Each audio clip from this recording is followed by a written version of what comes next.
Railway അവന് സ്ത്രീധനം കിട്ടിയാണെന്ന് തോന്നുന്നു. ആ ജനാധിപത്യ ഭരണമല്ലേ അമ്മാവ? അവന്റെ അമ്മയുടെ ജനാധിപത്യം.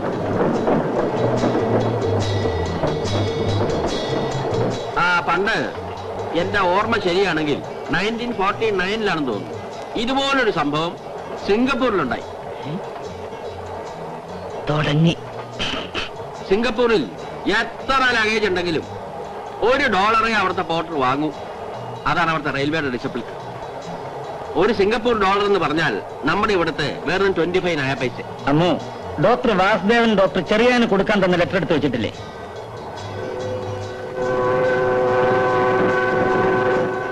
ഈ ഡോക്ടർ ചെറിയാൻ വളരെ കാലം സിംഗപ്പൂരിലുണ്ടായിരുന്നതാ. ആള് വളരെ ഏബിളാ. ഞങ്ങള് തമ്മിൽ 1-2 പ്രാവശ്യം പരിചയപ്പെട്ടിട്ടുള്ളതാ. ഇപ്പൊ എന്നെ ഓർക്കുന്നുണ്ടോന്ന് അറിഞ്ഞൂടാ. ഓർക്കാതിരിക്കുമോ?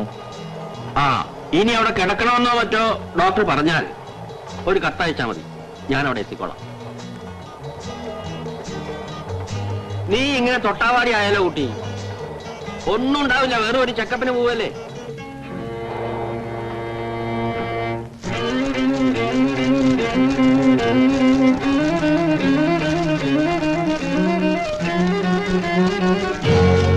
ഗ്രഹസ്ഥിതി പ്രകാരം വ്യാഴം 11-ലായതുകൊണ്ട് ഈശ്വരാധീനം നല്ലതുപോലെ തെളിഞ്ഞു നിൽപ്പുണ്ട്. അപ്പൊ വേറെ ദോഷങ്ങളൊന്നും വരാൻ പോകുന്നതായിട്ട് കാണുന്നില്ല. പിന്നെ സുമംഗലി യോഗം നല്ലതുപോലെ തെളിഞ്ഞു നിൽപ്പുണ്ട്. ഉണ്ണികൃഷ്ണമേനോന്റെ സമയത്തിന് ദശാസന്ധി ദോഷം ഉള്ളതുകൊണ്ട് കുറച്ച് സമയത്തേക്ക് ദോഷമുണ്ട്. അതുകൊണ്ട് ഏതായാലും യാത്ര നാളെ വേണ്ട. യമരുദ്രാഹി മുപ്പൂരം തൃക്കേട്ട ഇവ 7 നാൾ വിതക്കിൽ വിളയാഭൂമി യാത്ര പോകിൽ അവൻ വരാ എന്നാണല്ലോ പ്രമാണം. ദർശനത്തിൽ വേറെ വല്ല കുഴപ്പവും കാണാനുണ്ടോ കണിയരെ? അമ്മ തുടങ്ങിയല്ലോ. രാശിപ്രകാരം കണ്ടതല്ലേ കണിയാര് പറഞ്ഞത്? യോയോ ഭാവസ്വാമി ദിഷ്ടോ ഇതോവാ. വ്യാഴം ലഗ്നത്തിലേക്ക് ദൃഷ്ടിയുണ്ടല്ലോ. അതെ അതെ. ഉണ്ണികൃഷ്ണനോട് പറഞ്ഞേക്ക് നാളെ പുറപ്പെടണ്ട, യാത്ര മറ്റന്നാളേക്ക് ആക്കാവുന്നു.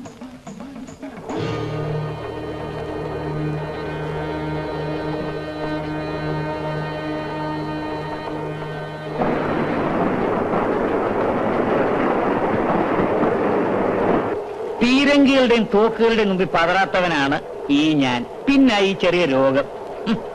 മനുഷ്യന് അസുഖം ഉണ്ടാവുമ്പോഴാണ് ധൈര്യം ഉണ്ടാവേണ്ടത്. അത് അത്യാവശ്യത്തിൽ കൂടുതൽ ഉണ്ണിക്കുള്ളത് കൊണ്ട് ഞാൻ പിന്നെ തന്നോടൊന്നും പറയേണ്ട കാര്യമില്ല. കറക്റ്റ്. ഓ കണ്ടോ മാറ, ഇതാ എനിക്ക് പിടിക്കാത്തത്. ഈ പന്തം കണ്ട പെരിച്ചാഴിയെ പോലെ ഇവളെന്തിനാ പേടിക്കുന്നത്? ഇവളുടെ അമ്മ എന്തായിരുന്നു? ആശുപത്രിയിൽ നിന്ന് കേട്ടാൽ ബോധം കെട്ട് വീഴുന്ന പാർട്ടിയായിരുന്നു. Good evening sir.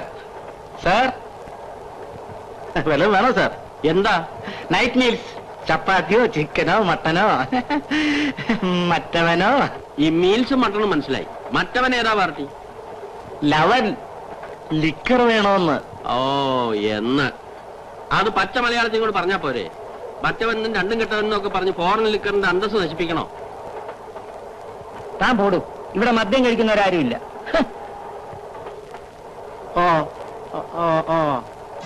പണ്ട് സിംഗപ്പൂരിൽ വെച്ച് 4 പെഗ് കഴിച്ചാലേ എനിക്ക് ഉറക്കം വരും. ചില മെന്റൽ ടെൻഷൻ ഉണ്ടാകുന്ന ദിവസങ്ങളിൽ ഒരു ഫുൾ ബോട്ടിൽ അകത്താക്കുവാൻ. അമ്മാവൻ അന്ന് കഴിച്ചതിന്റെ ഗുണമായി കാണുന്നത്. കണ്ടില്ലേ ഈട്ടിത്തടി പോലെ ഇരിക്കുന്നത്. നാട്ടിൽ വന്നതിന് ശേഷം എന്നും ഫോറിൻ ലിക്കർ കഴിക്കാൻ പറ്റുമോ? നാടൻ കഴിക്കാൻ ആദ്യമൊക്കെ വലിയ മടിയായിരുന്നു. പിന്നെ ഉറക്കം വരണ്ടേ? ഒടുവിൽ എന്റെ അമ്മ, അതായത് ഇവളുടെ അമ്മുമ്മ ഉണ്ടാക്കി ഒരു അരിഷ്ടം കഴിച്ചിട്ടാണ് രാത്രി ഉറങ്ങാൻ കഴിഞ്ഞത്. കുറേ ദിവസം കഴിഞ്ഞപ്പോ അരിഷ്ടം തന്നെയാണോ അതോ ചാരായം ചേർത്ത അരിഷ്ടമാണോ ഞാൻ കഴിക്കുന്നതെന്ന് അമ്മയ്ക്കൊരു സംശയം. ചുരുക്കി പറഞ്ഞ അമ്മാവ് മുത്തശ്ശിയെ കളിപ്പിച്ച് ദിവസവും അടിച്ച് പൂസായിക്കൊണ്ടിരുന്നു എന്ന് അർത്ഥം. ഇവളെ അങ്ങനെയാണോ? ഒന്ന് മണക്കാൻ പോലും സമ്മതിക്കുകയല്ല.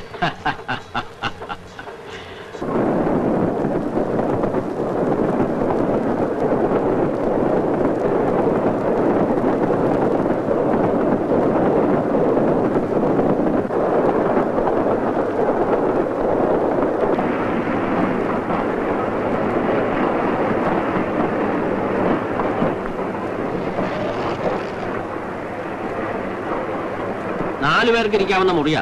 നിങ്ങൾ 2 പേരല്ലേ ഉള്ളൂ, സൗകര്യമായിട്ടിരിക്കാം. അതിനാരെങ്കിലും വന്നോളൂ. ഇനി അഥവാ ആരും വന്നില്ലെങ്കിൽ തന്നെ അമ്മൂനിരുന്ന് കരയാൻ സൗകര്യമായി. ഞാനില്ലാന്ന് വരെ നീ വിചാരപ്പെടരുത്. നീ ഇങ്ങനെ കൊച്ചുകുട്ടികളെ പോലെ തുടങ്ങിയാലോ? അപ്പൊ ഞാൻ ഇറങ്ങട്ടെ. വിവരത്തിന് കത്തയക്കണം. ആ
പേടിക്കണ്ട, ഞാൻ ഇവിടെ തന്നെ ഉണ്ട്. ഇതേ നമ്മുടെ മുറി തന്നെ.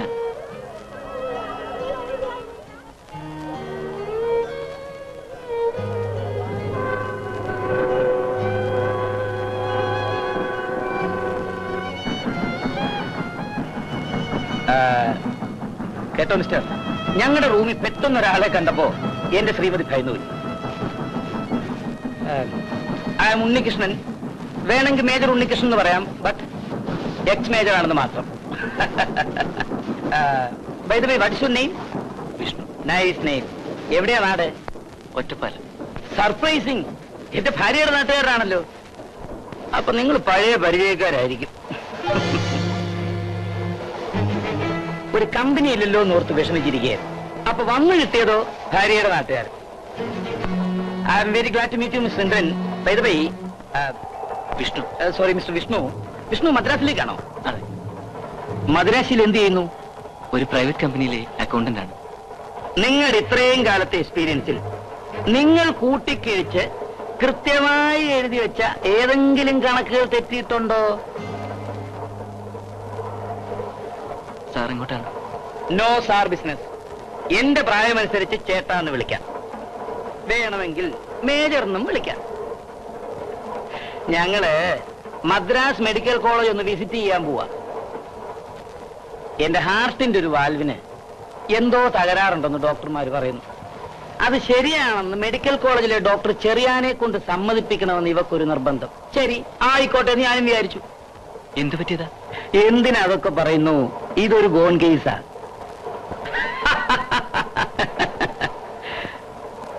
മിസ്റ്റർ വിഷ്ണു, കറുത്ത കണ്ണട വെച്ചുകൊണ്ട് സംസാരിക്കരുത്. സംസാരിക്കുമ്പോൾ കണ്ണുകൾ പരസ്പരം കണ്ടാലേ മനസ്സിന്റെ വികാരങ്ങൾ മനസ്സിലാവൂ. You follow me. എനിക്ക് എന്നെപ്പോലെ തുറന്ന മനസ്സുള്ളവരെയാണ് ഇഷ്ടം. മുഖം മൂടി വെച്ചവരെ എനിക്കിഷ്ടമല്ല. സോറി, തുറന്നു പറഞ്ഞതിൽ. It's all right.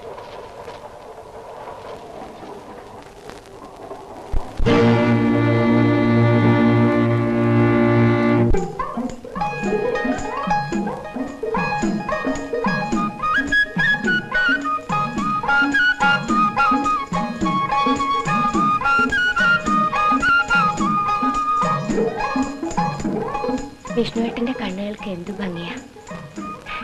എപ്പോഴും ഇത്തിരി നനഞ്ഞ് സ്വപ്നം കാണുന്ന കണ്ണുകൾ. എന്തിനാ വിഷ്ണുവേട്ടാ ആ നല്ല കണ്ണുകൾ ഈ കറുത്ത കണ്ണട വെച്ച് മറയ്ക്കുന്നത്? അതിങ്ങോട്ട് തരും.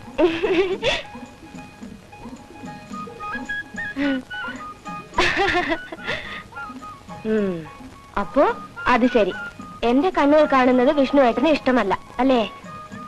നിന്റെ കണ്ണുകൾ മാത്രമല്ല എന്റെ അമ്മ, നിന്റെ എല്ലാം എല്ലാം എനിക്കിഷ്ടമാണ്.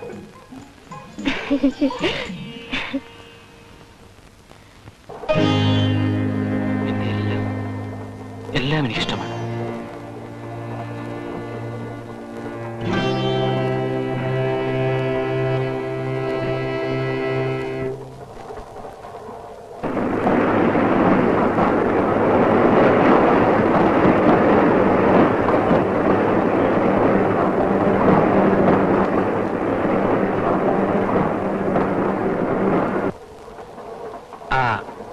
ഞാന് ഒന്ന് ബാത്റൂം വരെ പോയിട്ട് വരാം.